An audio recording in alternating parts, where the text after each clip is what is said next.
Today, I'm about to tell y'all a story about the most dangerous spot on the dark web, Silk Road. This place got everything illegal, everything dangerous you can think of.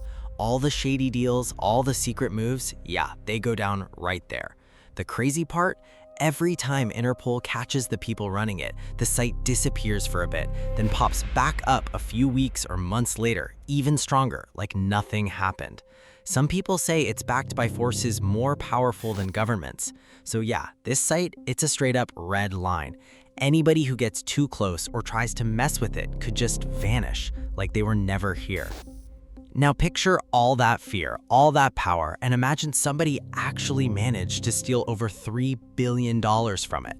Yeah, wild. But it gets crazier. The owner of the site, the dude behind one of the most dangerous platforms ever, actually reached out to the hacker who robbed him, offered him 4,000 bitcoins, millions of dollars, just to explain how he pulled it off. And still, the hacker said no. After that, he was gone. This story is insane, unexpected, doesn't even sound real. Today, I'm gonna tell you about one of the strangest and honestly dumbest hackers ever. This dude really went head to head with the biggest dark website, ran off with crazy money, lived like a king, and then did something that makes zero sense. He got himself mixed up in something weird, something nobody in their right mind would touch, that he went all in anyway. If it's your first time watching me, I talk about all the weird, mysterious stuff on this planet. We get deep into crazy stories and uncover things you've probably never heard before. So hit subscribe and join the road to 1 million. We're just getting started. Trust me, you don't want to miss this. But before we jump into the story, you gotta understand how Silk Road actually worked. To really feel the scale of what we're talking about, the Silk Road site was and still is one of the most famous spots on the dark web. You could find anything there, from small illegal stuff all the way up to the worst things imaginable: weapons, organs, even human trafficking. Basically, think of it like Amazon, but for illegal business. You log in, set up your shop, sell your stuff, and people come by. Simple, except everything on there is forbidden and dangerous. Getting into the dark web, especially this site, is like jumping off the 1,000th floor, straight risk. The second you step in, you're already in danger. Hackers are everywhere. One wrong move, clicking a link, pressing something, or even doing nothing, and boom, your data could be gone. They can blackmail you, leak your private stuff, expose everything. And if you don't pay up, they'll mess you up bad. Fake videos, edited photos, tracking your name everywhere. Think about it, legit official companies lose millions or even billions of accounts all the time. Now imagine a place built specifically for that kind of chaos. So yeah, my advice, stay far away. It's not worth the risk. On April 13th, 1990, out in Georgia, USA, Jimmy Zhong was born. And yeah, just by his name and how he looks, you can tell he's got Asian roots. The neighborhood he grew up in, mostly Germans and naturalized Europeans, and a lot of them were straight up racist. So school for him, man, it was a nightmare. He was dealing with that until he turned 12, but his parents couldn't move him somewhere else because they were broke. When he hit 12, his parents split up and he stayed with his mom. First thing she did, pulled him out of school. Honestly, kind of expected. From her point of view, it was like, we don't belong here anyway. Let's just stay low, stay inside. Around that time, Jimmy asked her to get him a computer, told her he wanted to learn.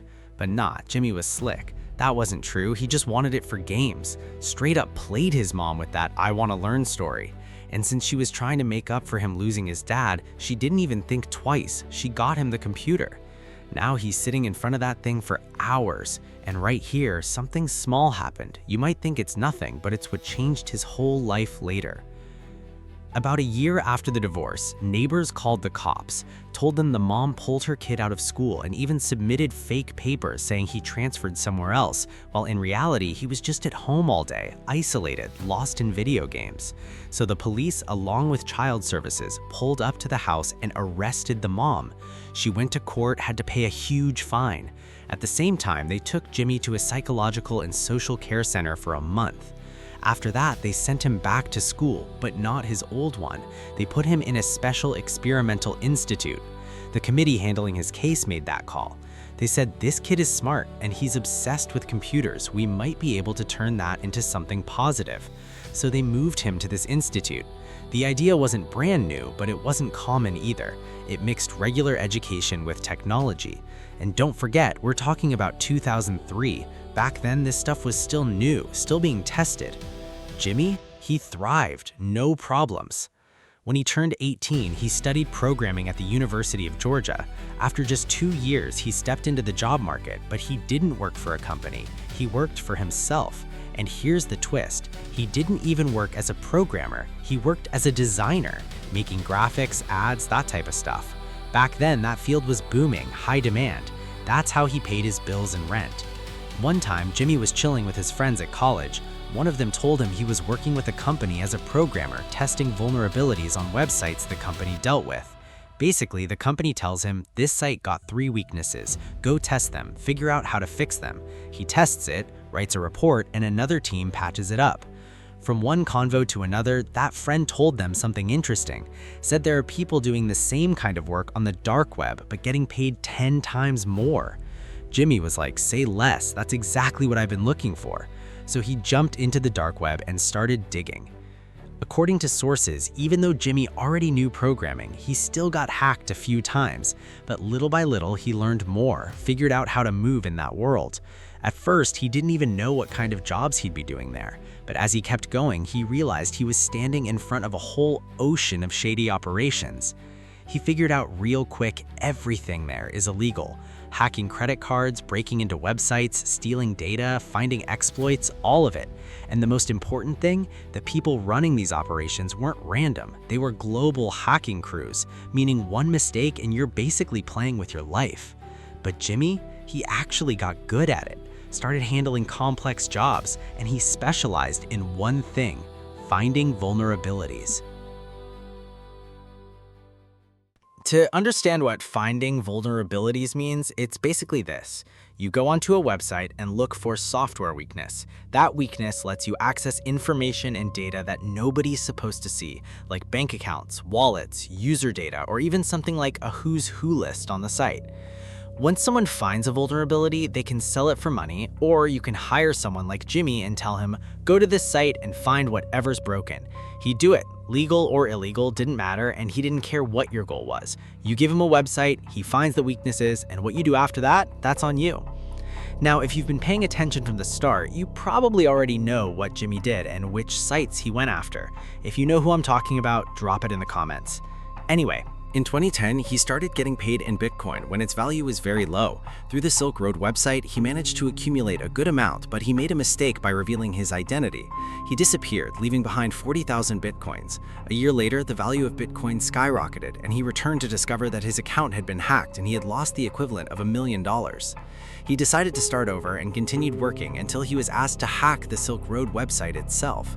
He initially refused, but later he tried secretly working on it and attempting to hack the site with a fake account, searching for a vulnerability. The path seemed blocked, difficult, and practically impossible. Even the strongest security agencies couldn't hack the site. So Jamie started searching for incredibly difficult vulnerabilities, ones no one would have thought of. Then, miraculously, the site had a vulnerability, a very simple one, in the money withdrawal process. Jamie discovered a programming error in the deposit and withdrawal buttons. This meant that if you deposited money and managed to click the deposit button 6 times before the next page loaded, the amount would be doubled. For example, if you wanted to deposit $5 and clicked the deposit button 6 times before the payment was approved, the deposited amount would be $10. Similarly, with withdrawals, if you wanted to withdraw $5 from your account and clicked the withdraw button twice instead of once, you would withdraw $10. Imagine this loophole in the Worms game. The Silk Road website didn't notice it. Jamie started offering services on the site, and when he wanted to withdraw, he would press the withdraw button multiple times to double the amount. This account was at the beginning of 2013. How much do you think Jamie had accumulated? Jamie collected 50,000 Bitcoins. Meanwhile, the site's management sensed the loophole. They didn't know what it was, but they sensed that someone was stealing. But just so you know, the Silk Road website manages suspicious activities worth millions of dollars every day. That's why for months, no one noticed Jamie. At that point, they sensed something was going on, but what it was, no one knew. So what was the solution? The website posted an offer for everyone using the site. The offer was hidden and unclear, its details weren't obvious. The site administrator administrators didn't say there was a vulnerability and that we were being robbed. They said that whoever scanned the site and found vulnerabilities would receive 10,000 bitcoins for each vulnerability they discovered. People started searching and investigating, and they all thought like Jamie. Everyone thought the vulnerability was huge and difficult to fix. Jamie thought that if he participated in this offer, he would be exposed, and if he was exposed, the site administrators would find him, and if they found him, they would kill him. So they stayed silent. But even though he didn't participate so no one would suspect him, something unexpected happened to him. Now I'll tell you how. Jamie was living in 2018. The price of one Bitcoin was $3,200, and Jamie had 50,000 Bitcoins. This money was stored in special wallets on hard drives and flash drives. He was their distributor and keeper, of course. So you know, these are called cold storage wallets. You take the currency codes and put them on a hard drive, so your currency is 100% safe unless someone steals them. And underline the word steals 1,000,000 times. We'll come back to that in a bit. Anyway, Jamie was living the high life. Palaces, tourist trips, parties, sporting events, banquets. He'd take a trip for 60 people, paying for everyone. His house turned into a nightclub because of all the parties he had. He met artists and celebrities and did everything he wanted. But the question is it possible no one found out? Is it possible the US government, which is considered the strongest financial auditing body in the world, didn't discover it? My friend, we're talking about a hacker, someone who hacked the most powerful site on the dark web. It's impossible that everything was exposed. It was all done under fake names. Most of the trips were outside the United States or to places known for the secrecy of reservations and transactions. Of course, these places are widespread in the United States, designed to attract political figures and world celebrities like Jamie without causing them any trouble.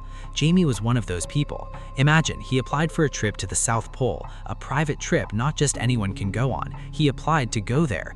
Anyone who applies to go to a place like that has their application reviewed 100%. So his biggest mistake was applying for such a trip, even though he had a ton of money. More importantly, he founded 3 companies specializing in investment, trading, programming, and real estate.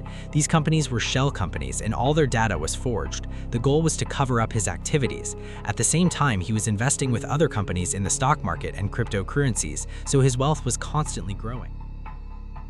On the other hand, Silk's website didn't find a vulnerability and changed its plan.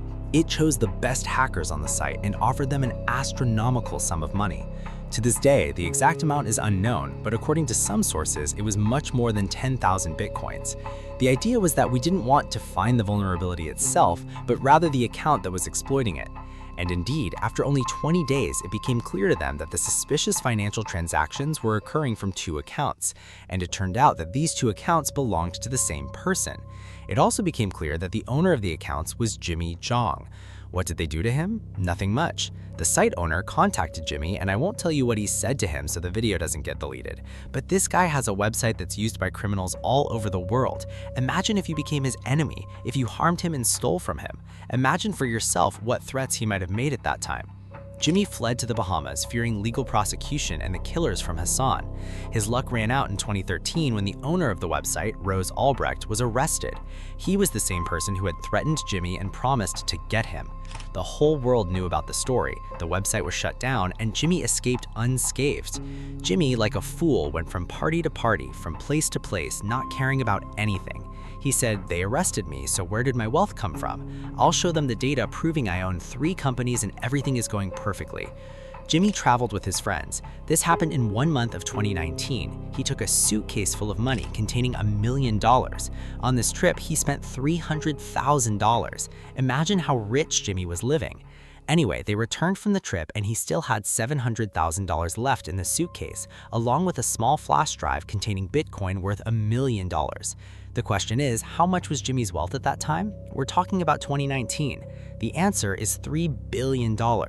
Please pay attention. Here are the numbers so you understand why I called Jimmy an idiot. Jimmy went home with his friends. He had the bag with him, and in front of 22 people, he hid it in its usual spot. 3 days later, he left the house and returned to find someone had broken in and stolen his belongings. The security camera had recorded everything: how the person entered, how they went to where the bag was, stole it, and left. Logically, any sane and understanding person would tell you, God will compensate me, I've lost $2 million. But a person with $3 billion, why would he ask about $2 million, especially since his business dealings are as shady as the planet Earth? The natural thing to do is to keep quiet and drop the subject. But Jimmy felt betrayed by his friends. He said, whoever stole from me, I'll make them pay. In a strange and stupid reaction, he called the police and reported that his house had been robbed. The police went to his house, filed a report, and started investigating. That's when the questions started to appear. You're a programmer, we understand. You have 3 companies, we understand. But your data, your travels, your belongings, they're all abnormal. The things you do can't possibly be covered by anything. No job can cover the amount of money you're spending. How is that possible? And that's when it started. Imagine a person calling the police and telling them, I was robbed. Who are you? How could you steal such a sum of money? How did you accumulate it? And how did you keep it in your house? We're not talking about an ordinary country. We're talking about the United States of America now. You can imagine what the investigation was like, how it expanded, and what happened afterwards. On May 7, 2021, 2 investigators went to his house. They told him they had found evidence confirming the identity of the thief, and unfortunately, the thief was his friend. Jimmy didn't realize that these 2 men who entered his house weren't ordinary investigators. They were programmers working for American cybersecurity. You're talking about 2 people like Mark Zuckerberg in the programming world. Their goal was to access Jimmy's laptop. They entered his house. One of them had a surveillance camera attached to his shirt. They sat with him for 4 hours talking about everything. Jimmy had his laptop open and showing him his wealth, showing him how he traded, and showing him company data. They kept coming to his house every day until May 12, 2021, 5 days after their first visit. One of them cleverly took him outside, making him leave the laptop. The other one stayed at the laptop and copied everything. They discovered that the guy had cryptocurrency mining equipment at home. They also discovered that his net worth exceeded $2 billion, while his official records showed a net worth no more than $2 million. Anyway, to make a long story short, they arrested him. But that's not the surprise. When they searched the house, inside a bag of chips, they found a hard drive weighing less than 50 grams. This hard drive contained all of Jimmy's cryptocurrency. How many bitcoins did it have? It contained 50,000 bitcoins. What was the price of 1 bitcoin? $50,000 means this fancy guy, his fortune at the time was $2.5 billion. You idiot. You have $2.5 billion and you tell the police about $2 million being stolen? I expect his answer was, I'm a big shot and I don't get taught a lesson. He told the police because he was betrayed and said he was ready to do anything to find out who did this to him, and as soon as he found out, he would kill him. So, by some miracle, Jimmy was arrested and lost his fortune, and no one knew the identity of the thief. As for Jimmy, on April 15, 2022, he was sentenced to only 2 years in prison and all his wealth was confiscated. To this day, his fate is unknown and no one knows if he got out of prison or not, or if he's even there now. But most sources say he wasn't imprisoned in the first place, and from the first hour he was hired to work for the American Digital Security Agency, which is considered the most secret agency in the world. And some sources say that this agency is the one that manages websites like the Silk Road website.